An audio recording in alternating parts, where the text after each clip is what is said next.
మనకి ఇప్పుడు ఒక 2 ఎకరాల సైట్ వచ్చిందండి. ఒక 2 గుంటలు తక్కువ 2 ఎకరాల సైట్ వచ్చిందండి. ఇది మనకు 2 ఎకరాల సైట్ అండి. ఇది జెన్యున్ గా రైతు దగ్గర ఉందండి. మనకు 1 ఎకర్ వచ్చేసి 24 లాక్స్ చెప్తున్నాడండి.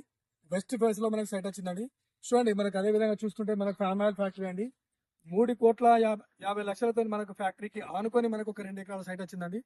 ఇది సైట్ వచ్చేసి మనకి ఇది తంగునూరు మండలికి ఎగ్జాక్ట్లీ ఒక 7 కిలోమీటర్ల దూరంలో ఉంటుందండి. మనకు అదే విధంగా ఇది మంచి స్క్వేర్ బిట్ అండి. ఇది మనకు మంచి స్క్వేర్. మనకు షామీర్పేటకి వచ్చేసి ఒక 90 కిలోమీటర్ దూరంలో ఉంటుందండి. జేబీఎస్కి వచ్చేసి మనకు 105 కిలోమీటర్ దూరంలో ఉంటుందండి. ఇది మనకు మ్యాంగో గార్డెన్ కానీ గెస్ట్ హౌస్ పర్పస్ కానీ చాలా బాగుంటుందండి. చూడండి, ఈ విలేజ్ కూడా మనకు జస్ట్ అంత లోపలికి మనకు ఒక హాఫ్ కిలోమీటర్ దూరంలో ఉంటుంది సైట్. ఇది బీటీ రోడ్ నుంచి హాఫ్ కిలోమీటర్ లోపల ఉంటుంది. మంచి సైట్ అని చూడండి. ఈ మడి కనిపించేది ఆ మడి పిక్చర్ నుంచి అది మనకు అట్లా మనకు స్క్వేర్ అసలు మనకు బ్యాక్ సైడ్ కనిపించేది ఇట్లా వచ్చేసి ఇట్లా స్క్వేర్ ఉంటుంది సైట్. ఇది మంచి స్క్వేర్ బిట్ అండి ఇది.